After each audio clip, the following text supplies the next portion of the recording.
दोस्तों, हमारी धार्मिक मान्यता है कि हिंदू धर्म के लोग जो शिव भक्त होते हैं वे हमेशा शिवलिंग पर दूध, जल, घी, शहद आदि चढ़ाते हैं और अपनी भक्ति को प्रदर्शित करते हैं। लेकिन शिवलिंग पर दूध चढ़ाने का और दही चढ़ाने का या शहद चढ़ाने का, जल चढ़ाने का अपना ही धार्मिक, तार्किक और वैज्ञानिक महत्व है, जो सब अलग अलग है। आइए जानते हैं इन कारणों को। वैज्ञानिक कारण जानिए दोस्तों, शिवलिंग पर दूध चढ़ाने का वैज्ञानिक कारण क्या है। शिवलिंग की न्यूक्लियर रिएक्टर से तुलना की जाती है, क्योंकि न्यूक्लियर रिएक्टर और शिवलिंग दोनों में काफ़ी समानता है। अब देखते हैं तो लगता भी है कि ये सही है, और हम ये देखेंगे कि ये दोनों ऊर्जा से संबंधित हैं। ज़्यादातर शिवलिंग वहीं पर पाए जाते हैं जहाँ पर जल की मात्रा बहुत ज़्यादा होती है, नदी, तालाब, झील इत्यादि।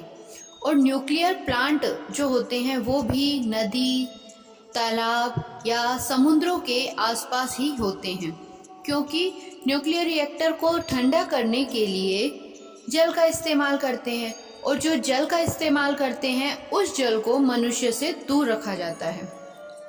कुछ ऐसा ही शिवलिंग के जल के साथ होता है। इसे कभी भी प्रसाद के रूप में पंडित जी नहीं देते और ना ही इसे ग्रहण करते। और जो शिवलिंग है उसकी कोई पूरी परिक्रमा भी नहीं लगाता, और जो जल निकल रहा होता है उसे लांघने के लिए भी मना किया जाता है। उसका कारण यह होता है क्योंकि ये जो जल होता है वो चार्ज हो जाता है। चार्ज जल की वजह से इसे इंसानों से दूर रखा जाता है, और इसी प्रकार न्यूक्लियर रिएक्टर से निकलने वाला जो पानी है उसे भी इंसानों से दूर रखा जाता है। जितने भी स्थानों पर ज्योतिर्लिंग है वहाँ प्राकृतिक रूप से जो रेडिएशन है उसकी मात्रा ज़्यादा होती है, और न्यूक्लियर रिएक्टर जहाँ भी होते हैं वहाँ पर भी रेडिएशन की जो मात्रा होती है वो ज़्यादा होती है। शिवलिंग और न्यूक्लियर रिएक्टर दोनों एक जैसे ही हैं। शिवलिंग के लिए मंत्रों का प्रयोग किया जाता है और जल का प्रयोग किया जाता है, लेकिन न्यूक्लियर रिएक्टर के लिए ईंधन का प्रयोग किया जाता है, से दूर रखा जाता है। जितने भी स्थानों पर ज्योतिर्लिंग है वहाँ प्राकृतिक रूप से जो रेडिएशन है उसकी मात्रा ज़्यादा होती है, और न्यूक्लियर रिएक्टर जहाँ भी होते हैं वहाँ पर भी रेडिएशन की जो मात्रा होती है वो ज़्यादा होती है। शिवलिंग और न्यूक्लियर रिएक्टर दोनों एक जैसे ही हैं। शिवलिंग के लिए मंत्रों का प्रयोग किया जाता है और जल का प्रयोग किया जाता है, लेकिन न्यूक्लियर रिएक्टर के लिए ईंधन का प्रयोग किया जाता है, ताकि ये दोनों क्या रहें, शांत रहें। महादेव पर जो भी चीजें चढ़ाई जाती हैं वे सारी न्यूक्लियर जो एनर्जी निकलती है उसको सोखने वाली होती हैं। शिवलिंग जो है वो ब्रह्मांड की आकृति में है और यह एक ऊर्जा का स्रोत है।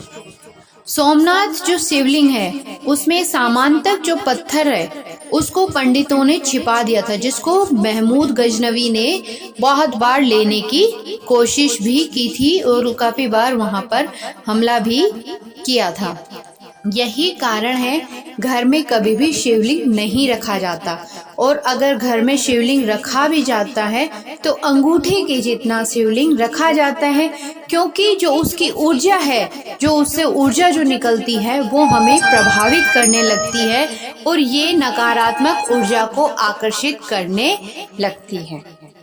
आइए दोस्तों, तार्किक महत्व को और जानते हैं। शिवलिंग जो है वो पत्थर का बना हुआ होता है, और पत्थर को मजबूत और लंबे समय तक चलाने के लिए या उसमें किसी प्रकार की दरार ना पड़े उसके लिए उसे चिकना रखना पड़ता है और उसे गीला रखना पड़ता है, ताकि वह ज्यादा समय तक सही रहे और उससे किसी प्रकार की दरार ना पड़े।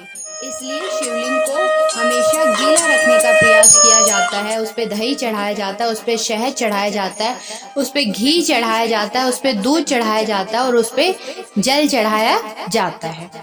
धार्मिक महत्व।